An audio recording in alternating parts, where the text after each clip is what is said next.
আজকে আমরা এমন ডার্ক বই পাবলিশ করা হয়েছে, সেগুলোকে ডিরেক্টলি গভর্নমেন্ট থেকে ব্যান করে দেওয়া হয়েছে। তাছাড়া এশিয়ার মধ্যে তো এই বইগুলোকে কখনো প্রচারই করা হয়নি। সো লেটস ডাইভ ইনটু ইট। আজকে আমরা এমন 3টা ডার্ক সাইকোলজি নিয়ে কথা বলবো যে খুবই ভয়ানক। First of all, narcissism. Second, Machiavellian. Third, psychopathical. So start যাক। তুমি কি কখনো এমন প্রেমে পড়েছো যে তোমাকে নয় তোমার প্রশংসাকে ভালোবাসতো, যে তোমার চোখে নিজের প্রতিফলন খুঁজত, যে তোমার হাসিকে নয় বরং নিজের প্রভাবের প্রমাণ মনে করত? তুমি হয়তো কখনো বুঝে উঠতে পারোনি তুমি একজন নার্সিসিস্টের হাতে জাস্ট নর্মালি একটা পুতুলের মতো খেলা। একবার বলেছিলেন, people love themselves more than analyzing else, but a wise man uses that love to control them. Narcissist হয় সেই শূন্যতা থেকে যেখানে ভালোবাসা কখনো পূর্ণ হয়নি।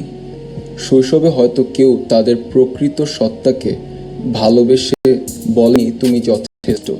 তারা শিখেছে ভালোবাসা মানে অ্যাটেনশন, আর অ্যাটেনশন মানেই হচ্ছে দ্য রিয়েল পাওয়ার। তারা তোমাকে ভালোবাসবে যত তুমি তাদের প্রতি মুগ্ধ, কিন্তু এক মুহূর্তেই তোমার অপূর্ণতাকে ব্যবহার করবে নিজের শ্রেষ্ঠত্ব প্রমাণে। অর্থাৎ একজন নার্সিসিস্ট কখনো তার শ্রেষ্ঠত্ববাদে কোনো কিছুকে সহজে একসেপ্ট করতে পারে না। তুমি যদি কখনো ভাবো কেন তারা তোমার বুঝতে পারে না, কারণ নার্সিসিস্ট ভালোবাসে না, তারা রিফ্লেক্ট করে। তোমার প্রতিক্রিয়া, তোমার অ্যাডমাইরেশন তাদের একটা ফুয়েল, তাদের কাছে ওইটা একটা পেট্রোলের মতো কাজ করে। তাদের ভিতরের অগ্নিশিখাকে আরো বেশি ভয়ঙ্করভাবে ফুটিয়ে তুলতে একটা ছোট্ট কৌশল তারা সবসময় ব্যবহার করে: আইডিয়ালাইজ, ডিভ্যালিউ, ডিসকার্ড। প্রথমে তারা তোমাকে পূজা করার মতো সম্মান করবে, অর্থাৎ এমনভাবে তোমাকে মেনে নিবে যেন তারা তোমাকে ওয়ার্শিপ করছে, পূজা করছে। তারপর তোমার দুর্বলতা খুঁজে বের করবে, আর শেষে যখন তুমি পুরোপুরি তাদের মানসিক গোলাম হয়ে যাও, তারা হঠাৎ তোমার থেকে বজায় রাখা স্টার্ট করবে, এবং একটা টাইম তারা এতটুকু পরিমাণে অদৃশ্য হয়ে যাবে যেন তুমি তার জন্য মরিয়া হয়ে ওঠো। এই প্রক্রিয়া নার্সিসিস্টের জন্য খেলা নয়, এটা তাদের অস্তিত্বের প্রমাণ।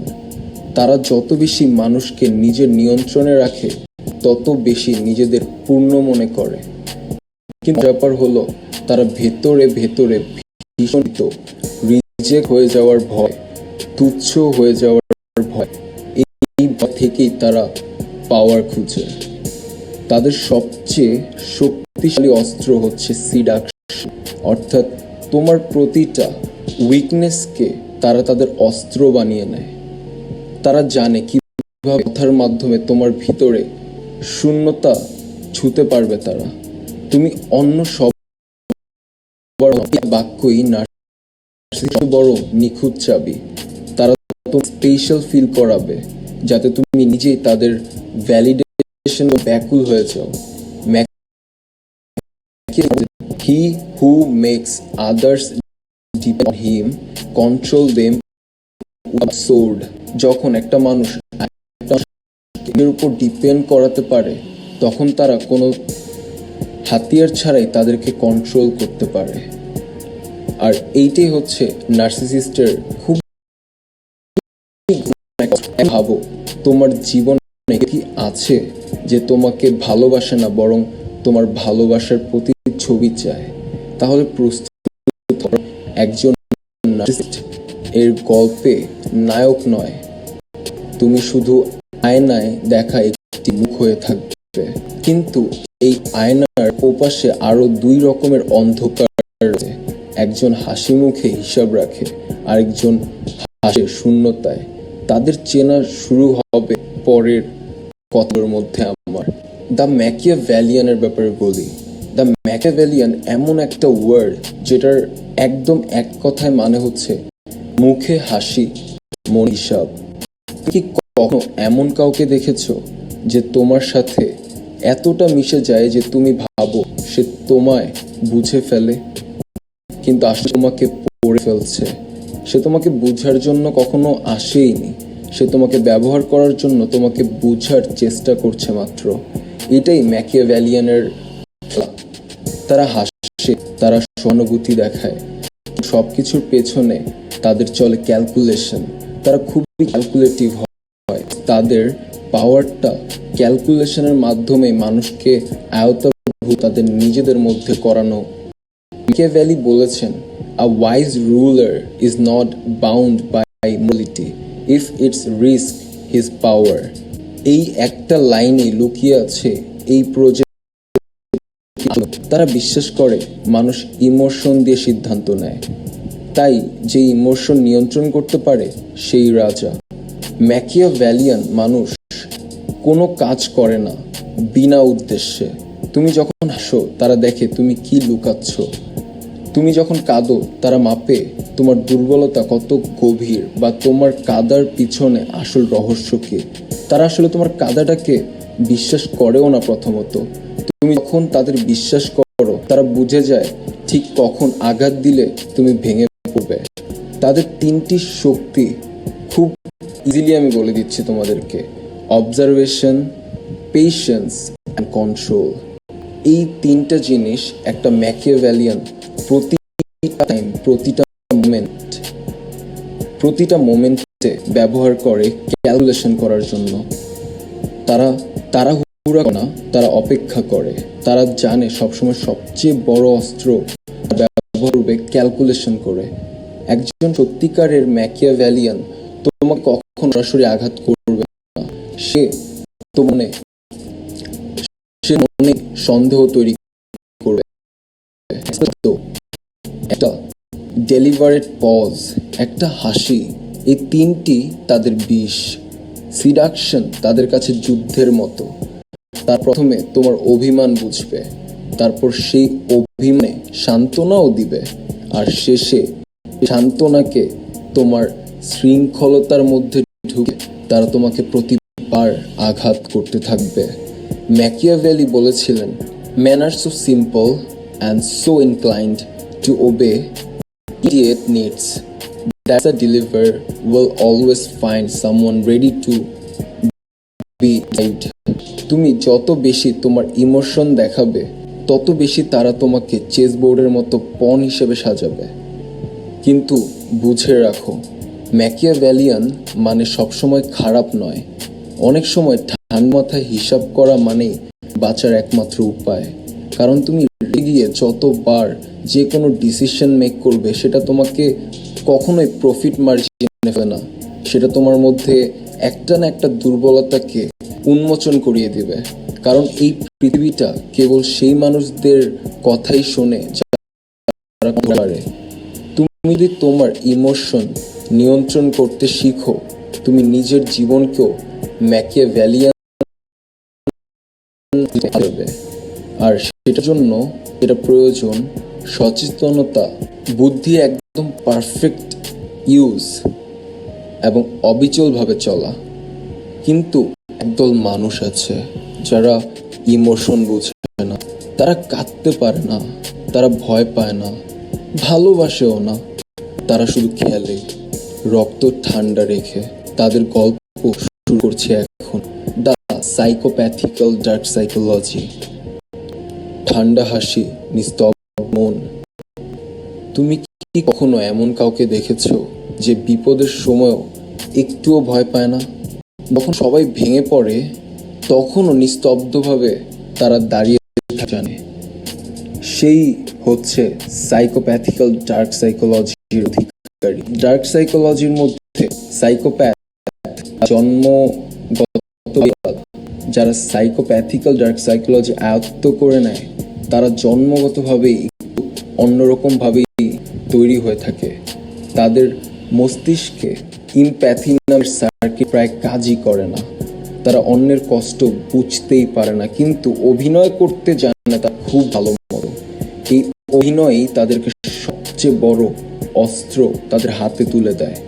তারা ভালোবাসার ভান করে, অভিনয় করে, সহানুভূতি মুখোশ পরে, কিন্তু ভিতরে তারা শুধু পর্যবেক্ষণ করে। তুমি কিভাবে প্রতিক্রিয়া দাও, কিভাবে ভাঙো, কিভাবে ঘুরে দাঁড়াও, এই প্রতিটা জিনিস তারা ক্যালকুলেশন করে। একজন সাইকোপ্যাথিক্যাল ডার্ক সাইকোলজি মানুষের জীবনকে একটা চেস বোর্ডের মতো করে দেখে নেয় বা ওইভাবেই নিয়ন্ত্রণ করার ট্রাই করে। আর প্রতিটা মুভ মানে তার পাওয়ার গেইন। সে যদি তার শক্তিকে নাই বাড়াতে পারে কখনো সেখানে নিজের কদমই দেয় না। ম্যাকিয়াভেলি বলেছেন, it is better to be feared than loved if you can not be both. Psychopath এই লাইনটাকে জীবনের বড় বানিয়ে ফেলে। তারা ভালোবাসে না কারণ ভালোবাসা বাইন্ডিংসের মধ্যে থাকে। তারা ভয় দেখায় না কারণ ভয় হচ্ছে অস্থায়ী, এবং 90% সময় ভয় রিয়েলিটির সাথে কোনো মিলই রাখে না।